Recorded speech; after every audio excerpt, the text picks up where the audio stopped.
दोस्तों नमस्कार। आज के वीडियो में हम आपको एक अहम विषय के बारे में जानकारी देने जा रहे हैं। दोस्तों अक्सर देखा गया है कि किसी प्रॉपर्टी पर अगर कोई विवाद चल रहा है और उसमें माननीय न्यायालय के द्वारा स्टे ऑर्डर जारी कर दिया गया है और उस स्टे ऑर्डर में या तो दोनों पक्षों को यह निर्देशित कर दिया या आदेशित कर दिया गया है कि दोनों पक्ष मौके पर यथास्थिति बनाए रखें या पर्टिकुलर रूप से किसी एक पक्ष को उस प्रॉपर्टी को सेल ऑफ करने से रोक दिया गया है या दोनों पक्षकारों को प्रॉपर्टी को सेल ऑफ करने से रोक दिया गया है और उसी दौरान अगर मुकदमे के किसी पक्षकार के द्वारा स्टे के चलते प्रॉपर्टी को बेच दिया जाता है तो बेचने वाले पर क्या प्रभाव पड़ेगा? क्या खरीदने वाले की रजिस्ट्री जो है इनवैलिड हो जाएगी यानी कैंसिल हो जाएगी या वो बनी रहेगी? तो दोस्तों वीडियो में बड़ी अहम जानकारी आपको दी जा रही है। मेरे इस वीडियो को शुरू से अंत तक देखें दोस्तों, और अगर मेरा वीडियो आपको पसंद आए तो इसको ज्यादा से ज्यादा लाइक करें, शेयर करें, और अभी तक अगर आपने मेरे चैनल को सब्सक्राइब नहीं किया है तो मेरे चैनल को दोस्तों सब्सक्राइब कर लें। और चूंकि रोजाना आपको नए नए नोटिफिकेशन मिलते रहे, मेरे चैनल के बेल आइकन को दबाएं दोस्तों अब यहां आता है पहले स्टे वाली पोजीशन। आम भाषा में जो इंजंक्शन ऑर्डर जो जिसको बोलते हैं उसी को स्टे ऑर्डर कहा जाता है। दोस्तों अगर हमारी किसी संपत्ति के संबंध में पक्षकारों के मध्य कोई कार्रवाई चल रही है और कोई मुकदमा चल रहा है और जब किसी संपत्ति के संबंध में न्यायालय को यह लगता है या किसी पक्षकार के द्वारा स्टे के लिए आवेदन किया जाता है तो कोर्ट उस आवेदन पर सुनकर अपना स्टे ऑर्डर जारी कर देती है। और ये जो स्टे ऑर्डर है ये दौरान मुकदमा यानी जब से वो स्टे ऑर्डर हुआ है और मुकदमे की आखिरी सुनवाई तक माननीय न्यायालय के द्वारा स्टे ऑर्डर जारी किया जाता है। स्टे ऑर्डर जो होता है अलग अलग परिस्थितियों में, जो मामले की परिस्थितियां होती हैं उनमें अलग अलग तरीके से प्रदान किए जाते हैं। जो स्टे ऑर्डर जारी किया जाता है माननीय न्यायालय के द्वारा सीपीसी व्यवहार प्रक्रिया संहिता के आदेश 39 नियम 1 और 2 के तहत स्टे ऑर्डर जारी किया जाता है दोस्तों। और उसमें पक्षकारों को किसी कार्य को करने से रोक दिया जाता है या वह किसी व्यक्ति को बाउंड कर दिया जाता है कि वो न्यायालय के आदेश के खिलाफ, स्टे ऑर्डर के खिलाफ कोई कार्य न करे, प्रॉपर्टी पर यथास्थिति बनाए रखे या उसको सेल ऑफ ना करे या कब्जा ना करे। अलग अलग परिस्थितियां जो है स्टे ऑर्डर की दोस्तों होती है। अगर किसी पार्टी को माननीय न्यायालय के द्वारा स्टे ऑर्डर के माध्यम से किसी कार्य को करने से रोक दिया जाता है लेकिन फिर भी वो माननीय न्यायालय के स्टे ऑर्डर को न मानते हुए वो कार्य करता है जिसे करने से न्यायालय के द्वारा उसे रोका गया है, तो उसके खिलाफ दोस्तों आदेश 39 नियम 2A के तहत कोर्ट की अवमानना के जुर्म में कानूनी कार्रवाई होगी। दोस्तों अब अवमानना के लिए सजा कितनी है और क्या पनिशमेंट आपको मिल सकता है?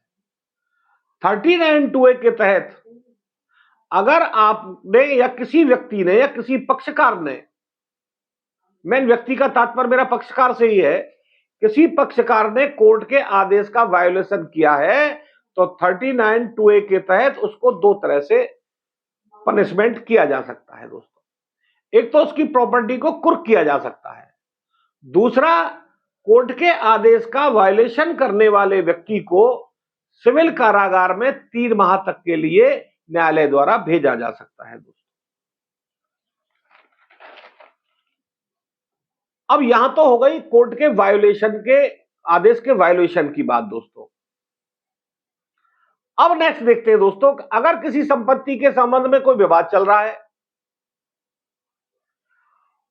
और दौरान मुकदमा सभी पक्षों को या तो यथास्थिति के माध्यम से या स्पष्ट आदेश द्वारा कि भाई प्रॉपर्टी को दौरान मुकदमा किसी को अंतरण न किया जाए, बेनामा करने से रोक दिया गया है।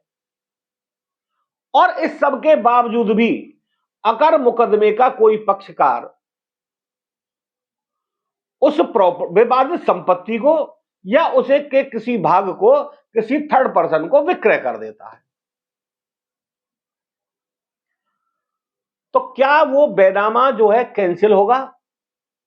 क्या वो बेनामा इलीगल माना जाएगा? क्या वो बेनामा इनवैलिड होगा? इसी संबंध में दोस्तों आपको बता दें, पंजाब एंड हरियाणा का बड़ा पॉपुलर केस है, सुखदेव सिंह एंड अदर्स बनाम फाइनेंस कमिश्नर। दोस्तों इस मामले में क्या हुआ दोस्तों, स्टे के दौरान मुकदमे के एक पक्षकार के द्वारा प्रॉपर्टी को स्टे के दौरान विक्रय कर दिया गया और जो खरीदार था उसने उस प्रॉपर्टी पर अपने नाम का इंदराज करा लिया गया, यानी नामांतरण दाखिला खारिज करा लिया गया था। बाद में क्या हुआ कि इस ऑर्डर को चैलेंज किया गया, नामांतरण के ऑर्डर को, और ये इसमें यह आधार लिया गया था कि चूंकि प्रॉपर्टी को दौरान मुकदमा स्टे जारी होने के बावजूद पक्षकार के द्वारा बेचा गया है, इसलिए राज्य सरकार को खरीदार के हक में नामांतरण नहीं करना चाहिए था। यह ग्राउंड इसमें ली गई। माननीय Punjab and Haryana high court के द्वारा कहा गया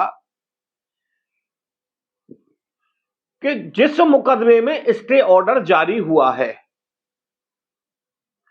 उसमें ना तो खरीदार पक्षकार है,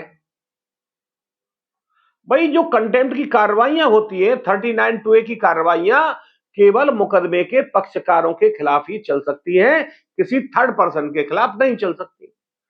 तो कोर्ट ने कहा कि भाई जो मुकदमा चल रहा है जिसमें स्टे है उसमें ना तो खरीदार पक्षकार है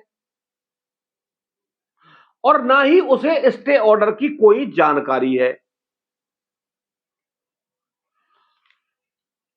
तो दोस्तों इसमें सेल डीड मात्र, तो कोर्ट ने कहा कि भाई सेल डीड को मात्र इस आधार पर कैंसिल नहीं किया जा सकता कि वो स्टे के दौरान हुई है। भाई खरीदार उसमें पार्टी नहीं, खरीदार को स्टे ऑर्डर की जानकारी नहीं, खरीदार ने पेमेंट किया, प्रॉपर्टी परचेज की, तो खरीदार का कहां दोष रहा है इसमें। लेकिन दोस्तों अब इसका मतलब क्या हुआ कि जिस पार्टी ने प्रॉपर्टी बेची है, बेनामा की जो हसर होगा क्या होगा, तो कोर्ट ने क्या कहा कि भाई जिस प्रॉपर्टी को पार्टी ने बेचा है अगर उसके फेवर में जजमेंट आता है तब तो सेल डीड जो है वैलिड होगी, बिल्कुल कानूनी रूप से सही मानी जाएगी। और अगर जिस व्यक्ति ने प्रॉपर्टी बेची है उसके खिलाफ जजमेंट आता है तो उस व्यक्ति के द्वारा की गई सेल डीड इनवैलिड हो जाएगी, अवैध हो जाएगी, कैंसिल मानी जाएगी। तो दोस्तों Punjab and Haryana high court ने कहा कि बोले नहीं, ये मुकदमे में आखिरी में पता लगाएगा कि सेल डीड का क्या असर होगा, प्राइमरी स्टेज पर इसको कैंसिल नहीं किया जा सकता। अगर जिसने बेनामा किया है वो जीत गया मुकदमा तो सेल डीड वैलिड, अगर वो हार गया है तो सेल डीड कैंसिल। दोस्तों इसी संबंध में दोस्तों एक जजमेंट और है माननीय सुप्रीम कोर्ट का, कुरियन जोसेफ वर्सेस आर भानुमति का मामला है, सिविल अपील नंबर है 17478 2017 और यह निर्णय आया दोस्तों 31/10/2017 में। इसमें क्या कहा कि स्टे ऑर्डर के दौरान हाई कोर्ट ने क्या किया, बेनामे को कैंसिल कर दिया था, निरस्त कर दिया था इसमें लोअर कोर्ट हाई कोर्ट के द्वारा। यह मामला जब सुप्रीम कोर्ट में पहुंचा, स्टे ऑर्डर के दौरान की गई जो सेल डीड है उसको हाई कोर्ट के द्वारा कैंसिल कर दिया गया और सीपीसी के जो आदेश 39 नियम 2 के जो प्रोविजन है वो मुकदमे के पक्षकारों पर ही लागू होते हैं। दोस्तों तो कोर्ट केवल पक्षकारों की संपत्ति को कुर्क कर सकती है या उन्हें सिविल कारागार में भेज सकती है, ये सुप्रीम कोर्ट ने कहा। हाई कोर्ट ने तो कैंसिल कर दिया, लेकिन सुप्रीम कोर्ट ने कहा कि भाई जो कंटेम्प्ट की जो कार्रवाइयां हैं वो केवल मुकदमों के पक्षकारों के खिलाफ चल सकती है। और उसमें ज्यादा से ज्यादा क्या हो सकता है, या तो जो प्रॉपर्टी जिसने दौरान मुकदमा स्टे के बावजूद बेची है उसके खिलाफ उसकी संपत्ति को कुर्क किया जा सकता है, या 3 माह के लिए उसको सिविल कारागार में भेजा जा सकता है। इसके अलावा और कुछ नहीं है। सेल डीड के बारे में वहां कुछ नहीं कहा, ऐसा कुछ नहीं कहा है कि स्टे के बावजूद अगर सेल डीड की जाती है तो सेल डीड इनवैलिड मानी जाएगी या कैंसिल हो जाएगी, ऐसा कुछ नहीं कहा। इसलिए हाई कोर्ट को सेल डीड को कैंसिल करने का कोई राइट नहीं है, यह माननीय सुप्रीम कोर्ट ने कहा। दोस्तों,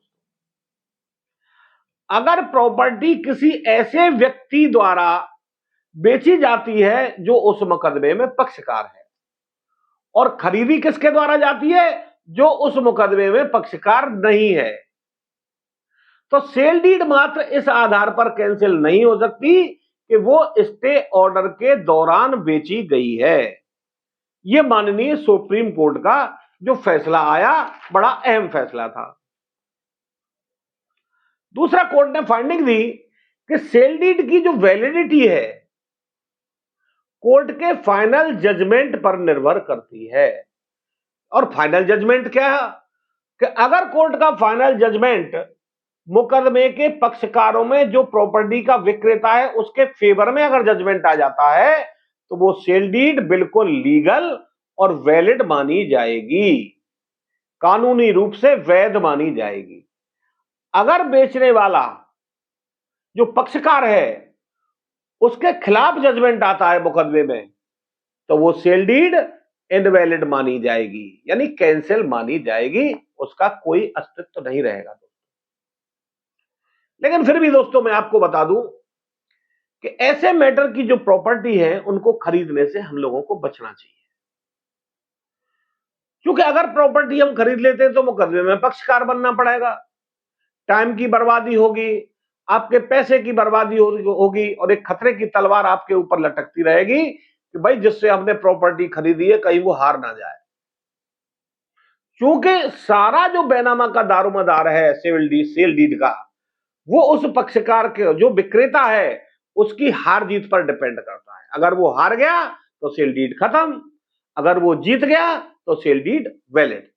तो दोस्तों, कंक्लूजन में मैं आपको बता दूं कि मुकदमे के दौरान, स्टे के दौरान अगर कोई प्रॉपर्टी बेच दी जाती है और खरीदार किसी अन्य व्यक्ति के द्वारा खरीद दी जाती है तो वो फाइनल जजमेंट तक उसको ना तो कैंसिल किया जा सकता, ना उसको गैर कानूनी माना जा सकता।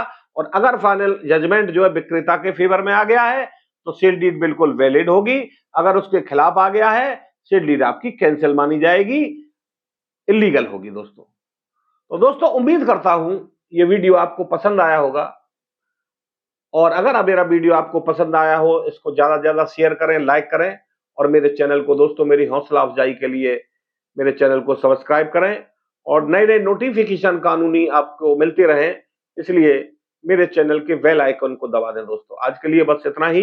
जय श्री राम, राधे राधे, जय श्री कृष्ण।